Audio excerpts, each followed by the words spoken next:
It is 2 in the morning and you are not sleeping. You are somewhere else entirely. Your thumb moves slowly across a screen, dragging you backward through a camera roll that has become something closer to a sacred text than a collection of photographs. There is one from a summer that felt like it would never end. The light in it is golden in a way that light does not seem to be anymore.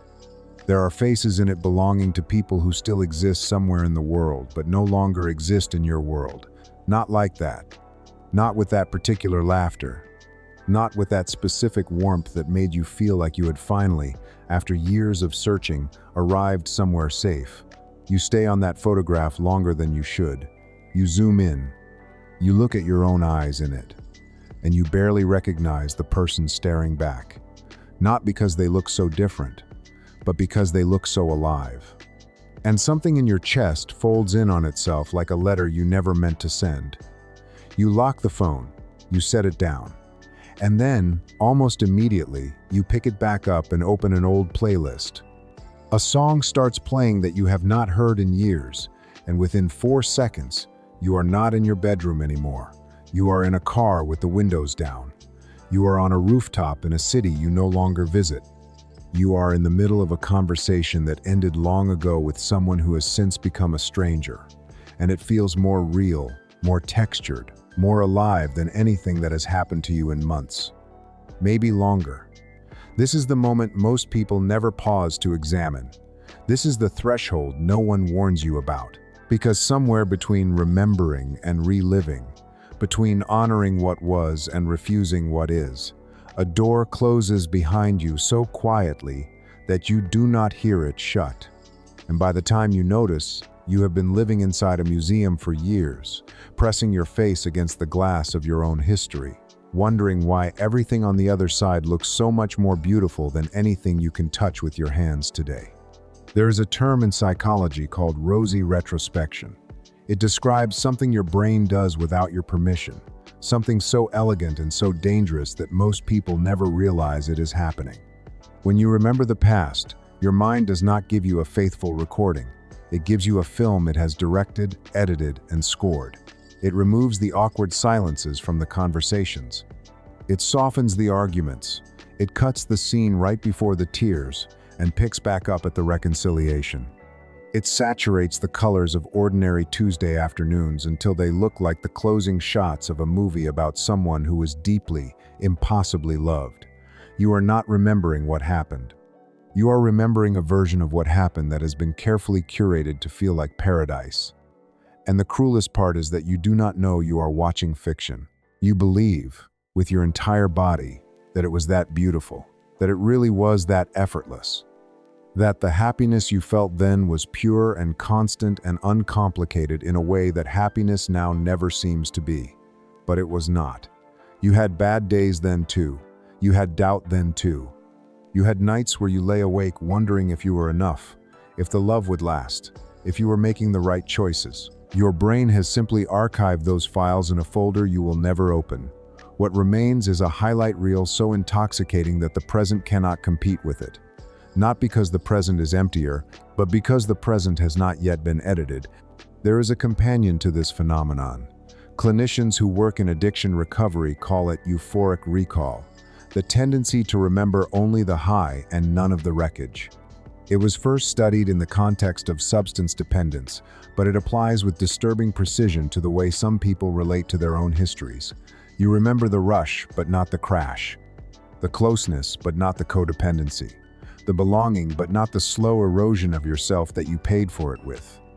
And every time you return to that memory, every time you replay it, your brain releases a faint but real neurochemical reward, dopamine, a whisper of it. Just enough to make you come back tomorrow night at 2 in the morning and scroll again. This is not sentimentality. This is a feedback loop.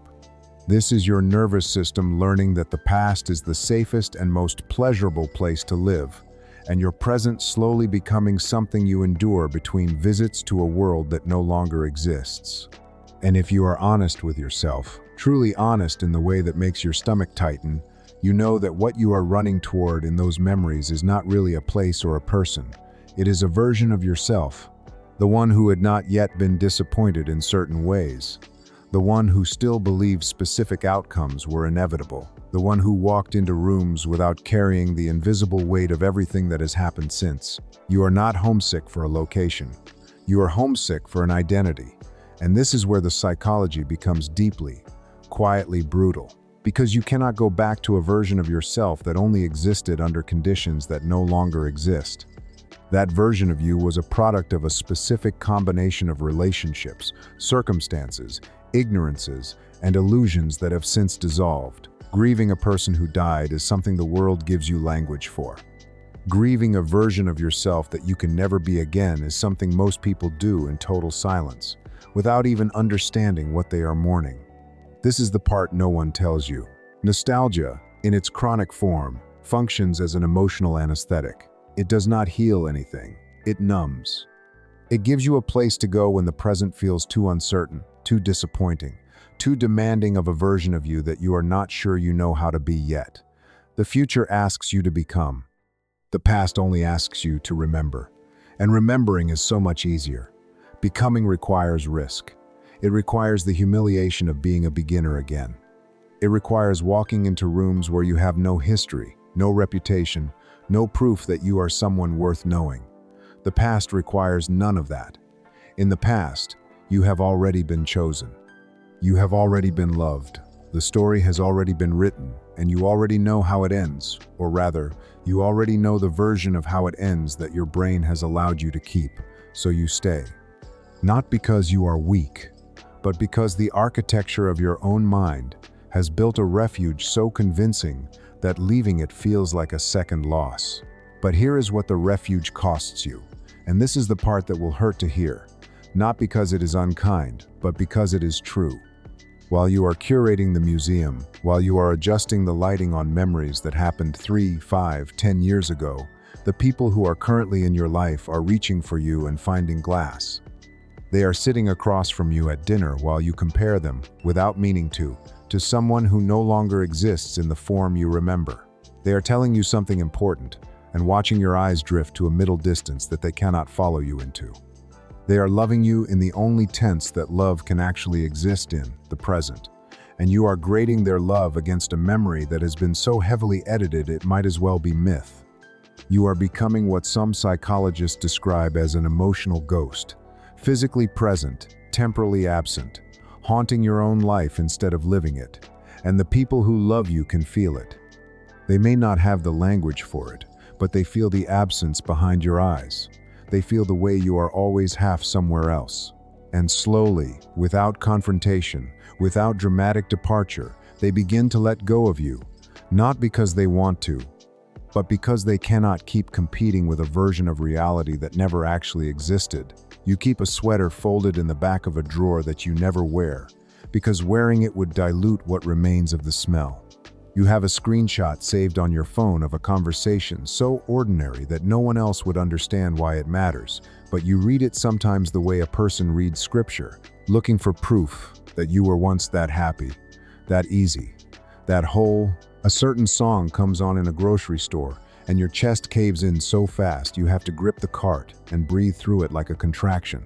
You realize in the middle of a gathering with people who genuinely care about you that you have spent the last 20 minutes telling a story about something that happened years ago, and when someone asks what you have been up to lately, your mouth opens and nothing comes out, because lately has just been waiting. Lately has just been maintaining the museum. Lately has just been surviving the distance between who you were and who you have not yet had the courage to become. There is a concept in clinical psychology known as anticipatory anxiety, the fear not of what has happened but of what might. And in the most quietly devastating cases, this fear becomes the engine behind the addiction to the past. You are not only drawn backward because it was beautiful, you are drawn backward because moving forward means accepting that you do not know what happens next. And for someone who has already been hurt, already been blindsided, already watched something they believed was permanent dissolve without warning, the idea of stepping into another unwritten chapter is not exciting. It is terrifying. So the past becomes a bunker, a place where the endings are known, where the pain has already been metabolized into something almost sweet, where nothing new can go wrong because nothing new can happen at all. You are not living, you are preserving. And there is a vast, aching difference between the two. But I need you to hear this next part not as advice, not as a correction, but as something closer to a hand on your shoulder from someone who has stood exactly where you are standing. The past is a beautiful place to visit. It should be visited. The people you loved there deserve to be remembered. The version of you that existed there deserves to be honored. But you were never meant to move in. You were never meant to set up permanent residence in a place where nothing grows, where no one new can reach you, where the only version of happiness available is the one your brain has already rewritten beyond recognition.